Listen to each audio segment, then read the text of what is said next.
Welcome back to The Big Show. It's the show where we like to talk to different people and big stars and unique talents and odd people as well. Tim Minchin, how are you? Oh, good. I'm all of them, I imagine. Let's start with our thing that we have in common, which is our affliction. Not great, is it? No, and not very good radio either, because it's very much a physical affliction. Ginger hair. How did you deal with it? You've turned it into something positive and become a big star. I've just become introverted and really a nasty person inside. Yeah, well, most people do. Luckily, I'm not very ginger, so I've been able to break out of that bitterness that most of you guys, we fall into. But yeah, I've translated it to income by writing a satirical anthem as a tribute. Yeah. You say you're not very ginger, so on a scale of 1 to 10, how ginger are you and how ginger am I? You're pretty ginger. You're not crazy ginger. But let me see your body hair. There's not a lot of that. Oh, well, right, you're just bald. So you're very lucky. You see, my gingerness doesn't really shine through until you catch me in the sun with no shirt on, and my body hair suddenly, I look like some sort of angel with this sort of emitting a golden glow. I refer to myself as a pubic ginge. My gingerness is hidden. It's a deep, dark secret, but it allows me to assimilate when I want to, you know. Let's talk about you then. For those who don't know, you come from Down Under. About 5 years ago, you became a big star. Why here? I mean, you've moved here now. You've made this your home. Why didn't you stay in Australia? It's pretty boring kind of economics, really. I mean, there's not many people just doing live comedy and surviving in Australia. If you want to be a comedian in Australia, you need to get a radio show or be on telly and stuff, and my particular sense of humour doesn't necessarily suit, 7 p.m. on a Saturday night.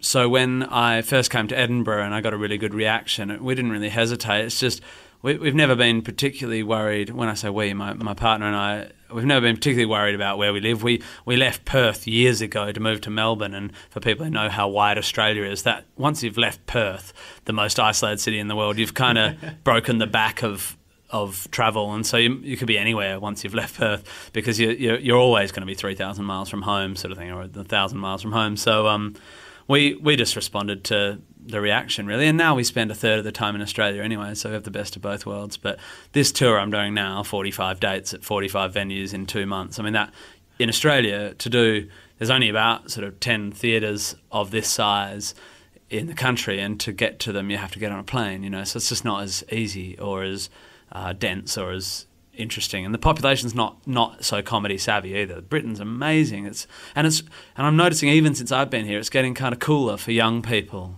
to go see comedy. It's just a cool thing to do, Well, and it's interesting you use the word cool, because that really sums up your act. You've created something that could be really down market and really rubbish if it wasn't done so well, because a man and his piano trying to do comedy doesn't necessarily go together, does it? Well, it's certainly that musical comedy gets a bit of flack because it can be very sort of bawdy, and as my stuff can be, but I have the advantage of I was never a comedian. I wasn't a comedian who picked up an instrument and went, I'll give this a bash. If I rhyme boobs with jubes, I'll get a laugh, I do sing about boobs, but I don't rhyme it with anything. I was a muso for years and writing music for theatre and stuff, so I came to comedy with this whole kind of understanding of theatre and theatricality and kind of grandeur and nonsense, and I came with my grand piano, and I sort of I didn't realise that people thought musical comedy was crap. I didn't know anything about comedy. I just went, I'll do this, and people started laughing, and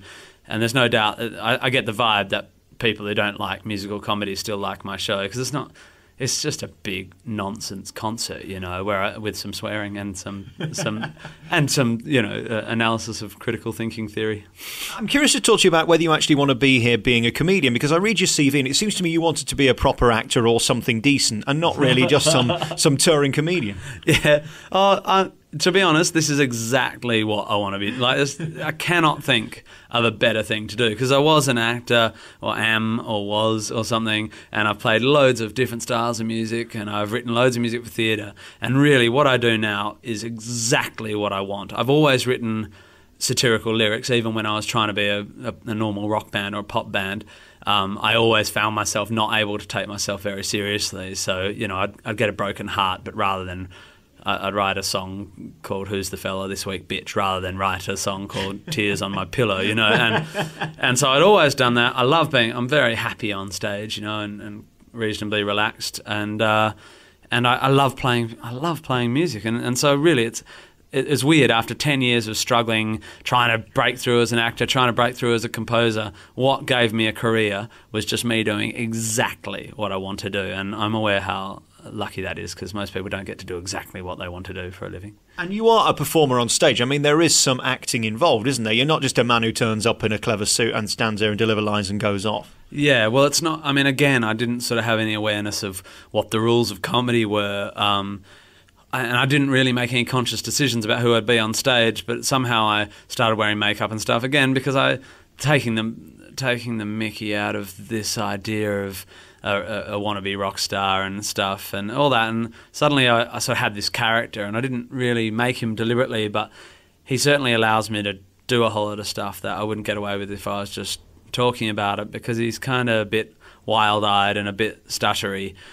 He's both very low status, a very sort of nervous kind of character, plus a complete megalomaniacal narcissist, you know, and that's fun, because we all are both those things, aren't we? But I'll just stretch them out and start taking his shoes off, and off we go, you know. And what about the world of touring? I mean, you're doing these endless dates and then you go back down under to do it again. Is there any glamour or fun in being a touring comedian? Well, I certainly don't think there's the glamour and fun that people suspect there might be. Although I think there can be. It depends what stage in your life you hit the touring scene, you know. I think if you're 22 or 23 and you get big and famous and you tour and you got loads of money, it can be glamorous and fun, even if it's horrific the next morning, you know.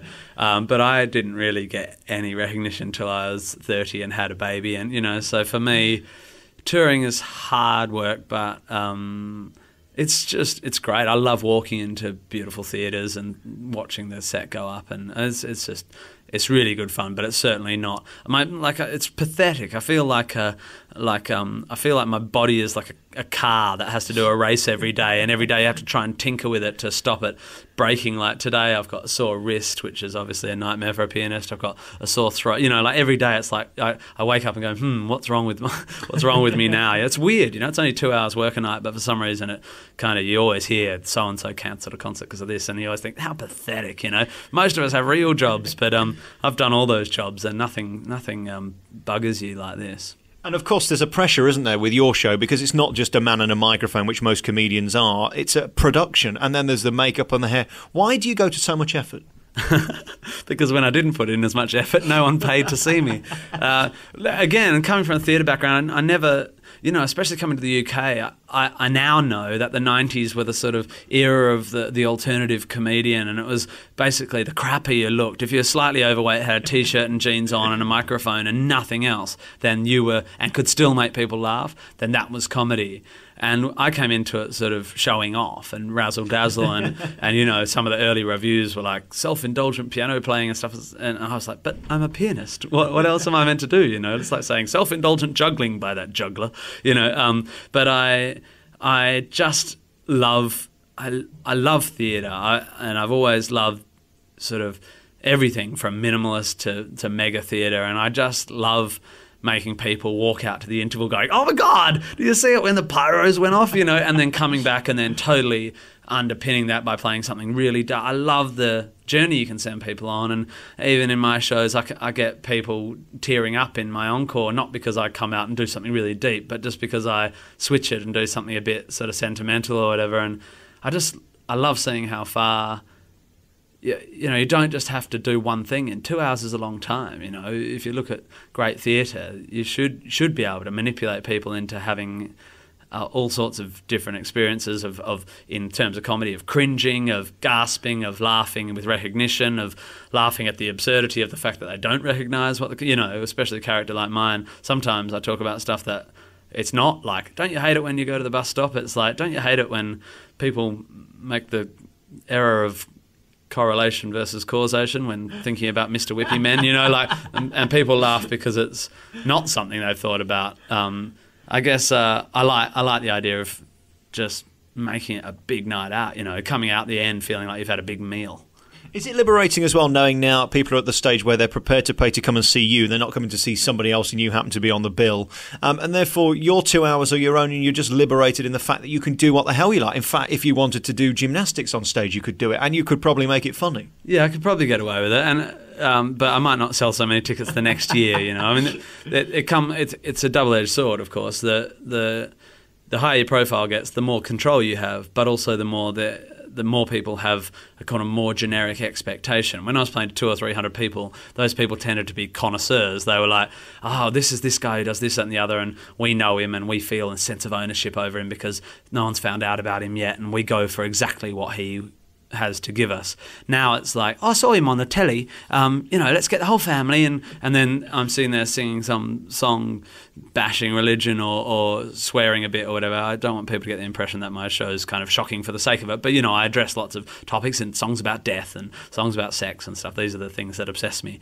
and of course a bigger audience means you're probably going to miss more people, and then your decision becomes, do I worry about that? Do I push further? Do I push people further because the audience is getting bigger, like you say, and therefore I should be able to do gymnastics or say what I want because I have power? Or do you succumb to the pressure of being more broad and go, well, I better make sure the 80-year-olds and the 12-year-olds in the audience aren't upset? And for me, that decision is very clear, which is why I don't do much telly and stuff, because I just want to, not that I want to keep, I'm not trying to do anything. All I want to do is talk about what I think about. And if that doesn't suit the telly, then I'll wait until I'm known well enough so they just go, okay, you can say that at 10. Because you do sell out when you go on those quiz shows, because you have to temper it, because it's not going to get on. You could sit there doing your best material in the world, but it's going to be chopped out, isn't it? Yeah, and I'd love to do more of those panel shows. I don't get invited very much. I think people really associate me with the piano and stuff, and they don't sort of see me.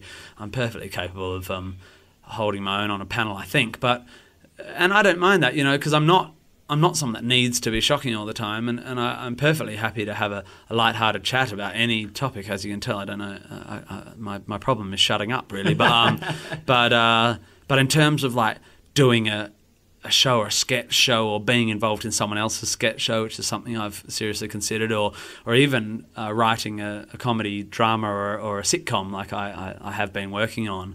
I've handed in, and the best bit's that, well, you won't be able to do that, and even if I've got a bit in my sitcom pilot, which is this guy just doing this bizarre chat, talking to someone about about censorship, and ironically, that bit wouldn't get in because the words he's discussing, it's hilarious. I can imagine. And you've got this new DVD out. You had one last year as well. That makes it difficult because it means you can't do the same show next year, can you?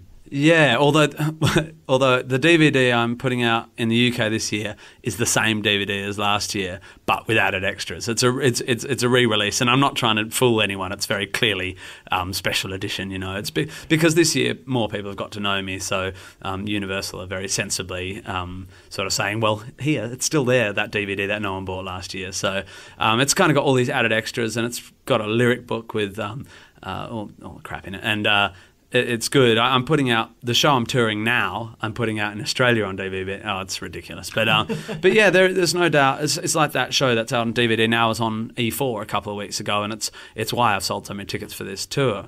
But I've blown that show. It's very hard to do that material. Although with songs, of course, it's fine. People are very happy to hear songs twice, but the talk once it's been on telly is gone, and that's a very big thing for comedians. Working out how to time when to go, right, I've done that material as much as I'm going to do it, stick it on the telly, because once it's on the telly, it's dead. Can't do it anymore. And then the pressure of coming up with something equally as funny or better still. Yeah. But how much pressure is that? Because it's not easy, is it? I think it's heart-stoppingly horrific, really, except that I'm still new to comedy, so I have this little feeling that I hope I'm still improving, and I hope I can keep doing better stuff. But the other thing I hope is that in Britain I'm known as a comedian, but what I've done over the last 10 years is composed and written non-comic albums and all this stuff, and I want a long interesting career, not a 5 years of being famous, get as much money as you can and get the hell out career. So I've just written a children's musical for the Royal Shakespeare Company, which will be on at the end of next year. I'm going to do an orchestra tour of Australia in 2011. I'm going to go live in LA for a few months next year. So actually, I'm not one of those comedians that goes, right, what's my 2010 show going to be? What's my 2011 show going to be? And I think some people might sort of go, oh, God, he's been touring the show forever. But I tour in 3 continents. So if I write a show, that's got a good couple of years in it because there's a lot of people to get to, you know. And I'll write my next comedy show when I feel like I've got enough new funny ideas, rather than when the next Edinburgh Festival comes, because I've got all these other things I want to do anyway. So I feel very lucky about that I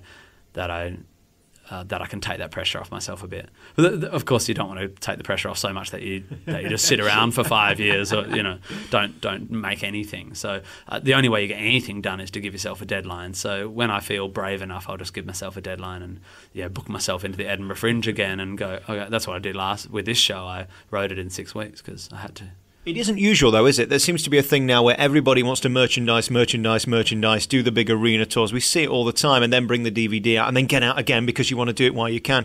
It seems like people don't have great confidence in longevity anymore. Yeah. And, yes, I think you're very right. And I don't know whether I'm a fool and whether I should be just making hay while the sun shines, because I am just a flash in the pan and it's just what people like this year, and maybe that's the case, and if that's the case, that's fine. It can't get worse than it was 4 years ago, playing in cover bands in a pub, so that's fine.